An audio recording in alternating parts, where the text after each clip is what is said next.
Good morning. I'm waiting for a very, very important phone call.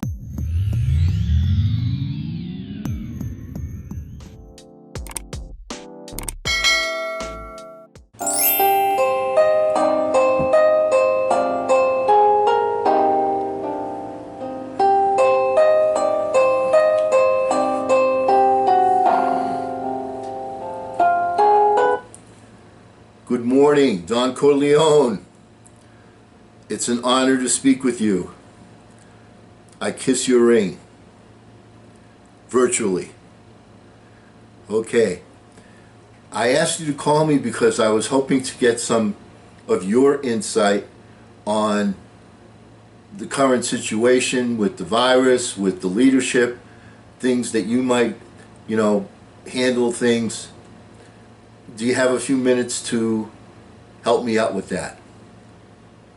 Yeah, I spend time with my family. Right, okay. No, I know the FBI is listening. As a matter of fact, I want to write down some of your points, so I'm going to put you on speaker. Is that okay? Okay, the floor is yours, Don Corleone. First of all, Eli's dad, I want to make a couple of points to you about this current situation, of course.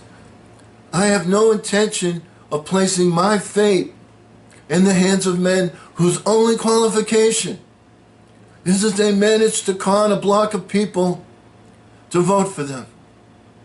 Now let me get into more specifics with you.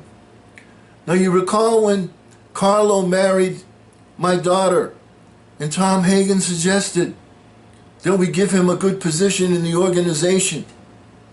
And I said, no, never do that. But what has the president done?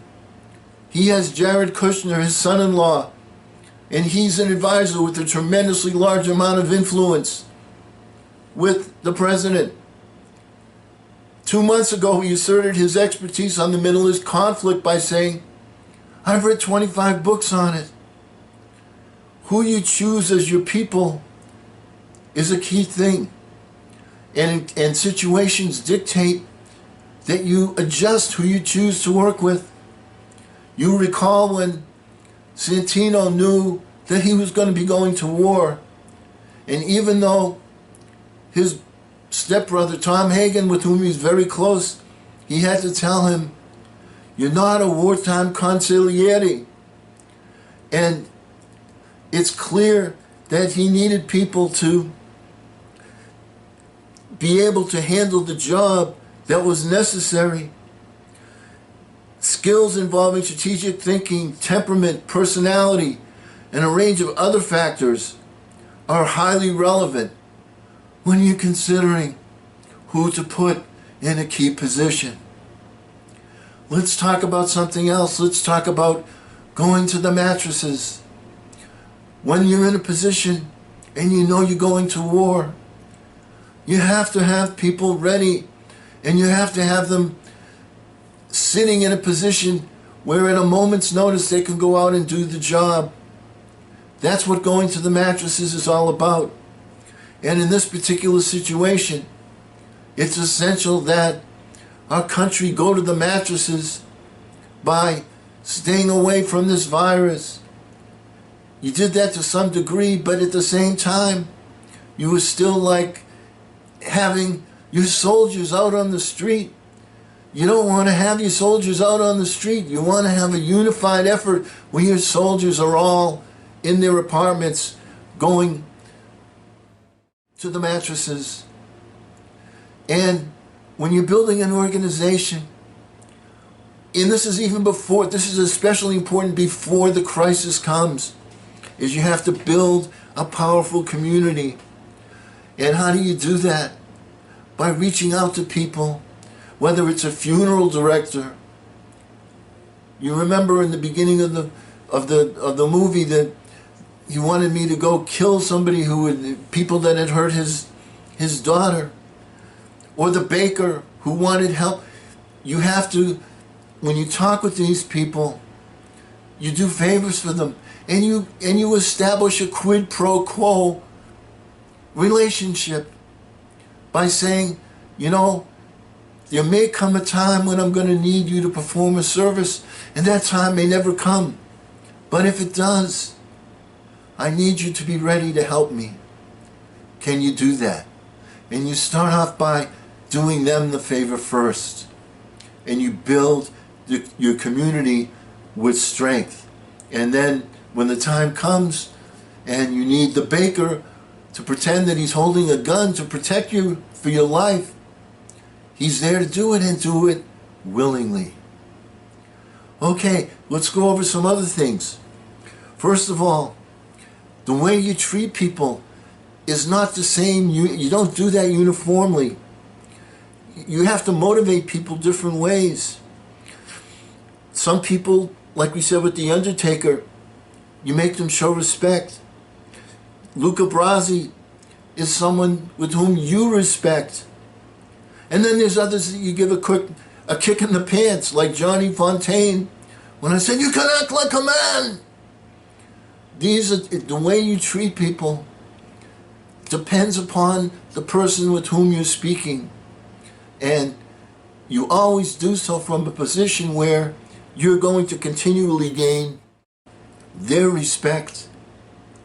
Another thing is, information-wise, you don't want to only hear good news. You have to hear the bad news, and you want to hear it right away. When I sent Tom Hagen to California to get that contract for Johnny, he came back, he said right away, he says, the Godfather likes to hear bad news immediately, because bad news doesn't get better with age. You have to act upon it right away. And that doesn't mean we're going to put a horse's head in the person that's giving the bad news, but it's something that you have to consider.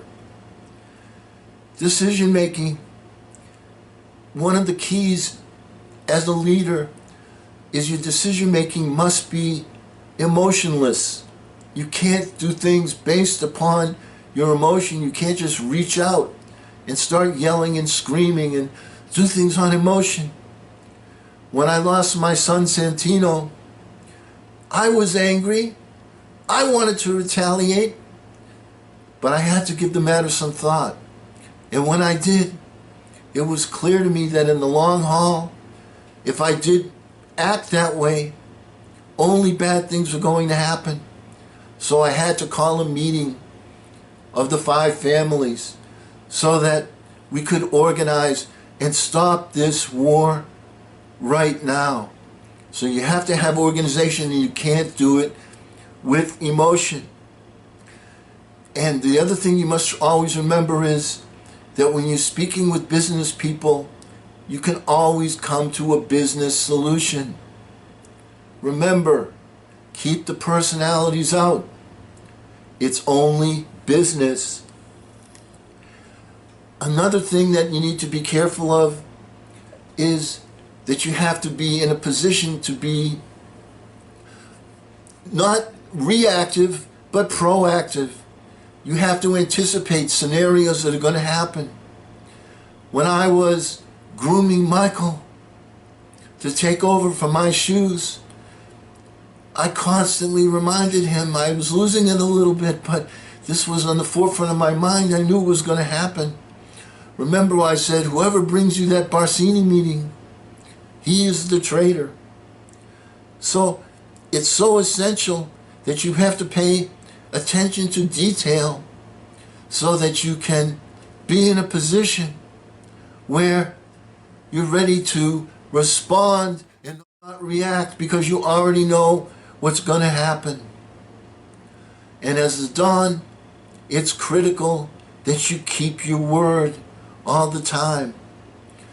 When I say to the heads of the 5 families that I will not be the one to break the peace, they know that they can trust me. Because of my actions, I've always done what I've said I was going to do. It's a key point. It's a key point that you must be trusted, so you don't want to say things that you know there's some doubt whether you can keep that particular promise. Well, also when you're talking to people, you have to have an action-reaction quotient going off in your head. As an example, when Salazzo came to me and wanted me to provide finance and some political favors from the people that I controlled in my pockets, like, as he said, those nickels and dimes, I had to give the matter some thought. Yeah, there was a good possibility that there was some good money to be made. But what would the reaction be of the people that were out there, the judges, the police, if I got into what I consider to be a very dirty business? It makes no difference to me what business a man is, you understand. But that business was dirty. And that's not a business like gambling, as an example, that the politicians and the police can see as a harmless vice. It's something that hurts society. The other thing, you've heard we say, keep your friends close, but your enemies closer. When you're working with someone like Governor Cuomo, don't be vituperative when you're talking about him in public or tweeting about him. Work with the man. Find out things that you and he have in common. And certainly in a challenging situation like we currently face, there are so many things that you do have in common. Focus on the areas of mutual agreement and mutual respect. And that way you're able to build your army to be much more effective.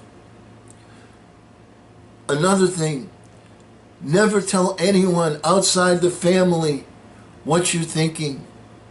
You recall Santino blurted out in front of Salazzo, and that was the beginning of a terrible war. He couldn't control himself. Make sure that your people don't say things outside that are going to cause conflict with what you're saying to the general public, because all it does is open up a giant can of worms. And you yourself have to be very careful about what it is that you say. You can't just blurt things out that are on your mind without having given them any thought. You can't say things like the China virus. You can't say things like, maybe we should inject people with this cleaning stuff. You have to give the matter some thought before you say. Now, I'm not saying you don't want to lay your cards on the table, but you have to give very careful thought when you say things, because as a leader, you're a person of influence, and someone's going to go out and take some Lysol and inject themselves with it, thinking it's going to cause it because you suggested it, or that drug that you recommended. You must have the knowledge before you speak, and the wisdom. That's what wisdom is only making a decision after giving clear thought based upon experience. So that's all I have to say to you today, Don, Eli's dad. You don't mind if I call you that, do you? Okay. We'll have a very nice, productive, and safe day. Bye-bye now. So while The Godfather is largely based upon criminal activities, it's clear that there are still some leadership concepts, such as being loyal to family, and the family of presidents is the citizens of the United States, loyalty, business, competition, and how human beings interact and deal with others in a difficult, challenging, and complex situations. So there are things that we can learn from everyone. And because we will never end our phone calls on a philosophical note, let's get out there and charge! I'm Eli's dad.